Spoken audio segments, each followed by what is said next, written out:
ဒီလူကြီးအလုပ်လုပ်လာတဲ့ကဓမ္မတွေတော့ရှာလို့သွားရတာရှိလားဝိသနာတွေရှိလို့အသေးသားတွေသွားတာလားရှင်နဲ့အရှင်သားတွေသွားတာလားသေသားတွေပိုင်းနဲ့ပါအဲ့ဒီတော့တစ်ခါတလေကြားလို့ရှိတဲ့ဓမ္မတွေဥပဒေတွေဖြစ်ဘူးလားအေးအာဒီကလာတက်တယ်မလို့ဘူးလို့ဥပဒေမဖြစ်ဘူးလားအဲ့ဒါနဲ့ဘာလို့ကလဲအကုသိုလ်ကိုနေပြေးပါဆိုတော့လက်ပါနေပြေးပါလားလို့ပြောတာတယ်ဘူးလားအဲ့ဒါတော့မေတ္တာတရားပေါ်ပပလိကတော့အာရောမြတ်တာကာယတာအာဟာရပစ္စည်းနာပစ္စည်းရော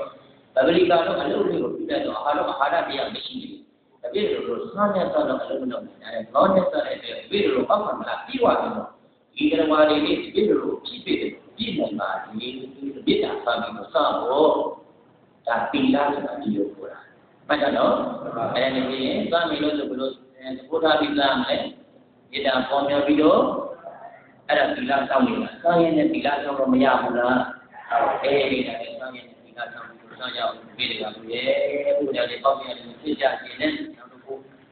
အာဒီနာဒါနဝေရမဏိသာဝကြံသမာဓိယာမိအာဒီနာဒါနဝေရမဏိသာဝကြံသမာဓိယာမိမျိုးဆိုတာကယဉ်ကျေးမှုနဲ့ယန္နာကြီးကိုဘုရားစိတ်ပြီးတော့အဖို့ခံနဲ့အတိတ်ခံနဲ့ပုဂ္ဂိုလ်တွေကပဲအရင်သိက္ခာတာကိုပြီးအရင်သိက္ခာသီလပြတ်တာဘုသူ့ကိုအရင်သိတဲ့တာလေဒါပြလိုက်မြန်မာနိုင်ငံကတရားဓမ္မတွေဒီကြီးကအစကလေးတွေထိုက်အောင်ပုဂ္ဂိုလ်မြန်မာနေတာကိုသိရလားဒီလိုသိ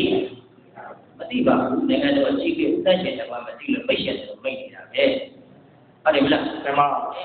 သူသိတဲ့ဒီမှာရင်ပြီးလို့ပြီးလို့လုံချင်တယ်လို့လုံတဲ့အတွက်ကြောင့်ခိုင်တရားဓမ္မတွေကလက်ကပြန်လို့ရှိရင်တရားမှာ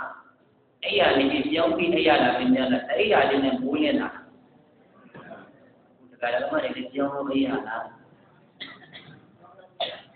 တဏှာရင်းနဲ့မိုးနေတာမလားအေး